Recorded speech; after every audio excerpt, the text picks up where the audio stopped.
This is your weekly horoscope from Monday, April 28th through Saturday, May 4th. On Monday, the moon in Taurus is going to form a conjunction with Uranus in Taurus, and this is going to bring surprising energy and news your way. Don't expect things to go to plan and go with the flow as best as you can, especially if you are a Taurus, Leo, Scorpio, or Aquarius. This could also bring some sort of personal revelation. Maybe you're ready to take a risk. You're showing up more authentically and you're pushing back against the status quo. If you need to get things done, if you need to have productive conversations, Tuesday, April 29th is the day to do it. And that is because the moon will be in Gemini and it's going to be moving between Mars in Leo and Mercury in Aries. So this is really productive for having conversations where you feel seen, appreciated, and heard, where you can express yourself confidently and courageously.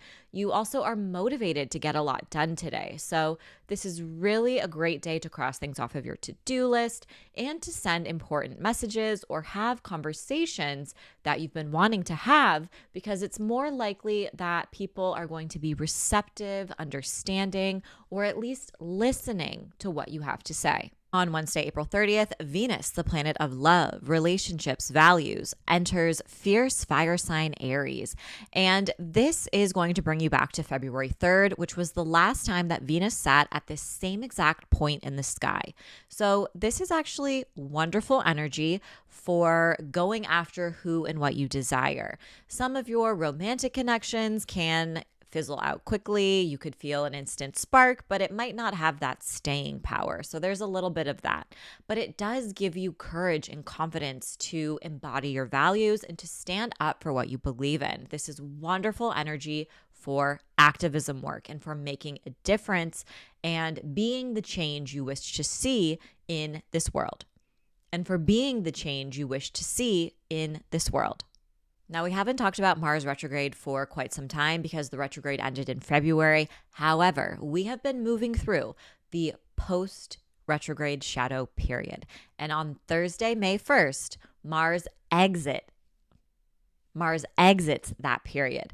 So you are officially moving into uncharted terrain. You are done wrapping up your Mars retrograde story, and you are feeling confident and assured about the decisions you are making, the path you're on, and how you focus your energy. Taurus, Leo, Scorpio, and Aquarius, you will be the zodiac signs, especially the rising signs that kind of really let out this sigh of release. An honorable mention for Aries and Scorpio risings as well. On Friday, May 2nd, we have Venus in Aries forming a conjunction with Neptune in Aries.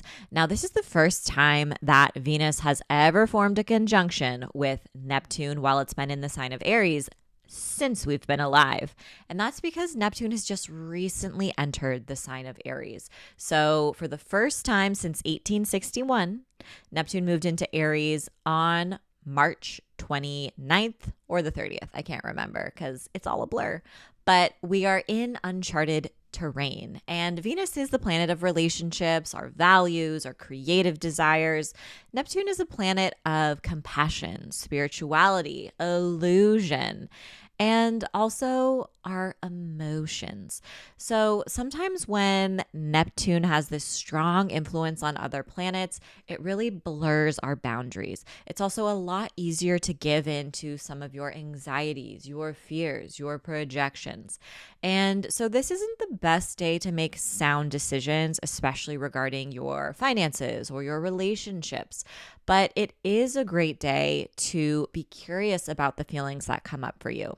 For some people, sure, you could have some sort of soulmate type of love or interaction. Conversations with other people can be healing, but at the same time, they could also be kind of gaslighty. So you just have to try your hardest to keep one foot on the ground, because we're not receiving all the information we need at this moment to make important decisions. But engage with your creativity, play around with your imagination, and consider all of the possibilities that lie ahead of you.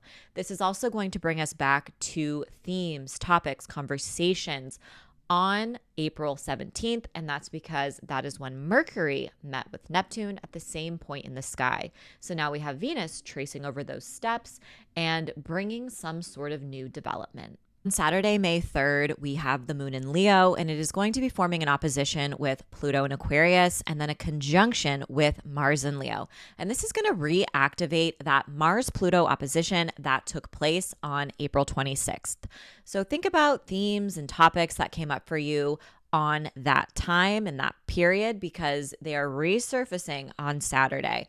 In general, when the moon, which is your emotions, your inner world, your sense of safety and security, is facing off with Pluto and then meeting up with Mars, your sense of security can be rattled quite a bit. You are dealing with some of your survival instincts, your coping mechanisms, your triggers, and it can bring up a feeling of fear, insecurity, and this need to control certain situations. The biggest lesson that Pluto wants to teach us is to surrender and to remember that control is an illusion.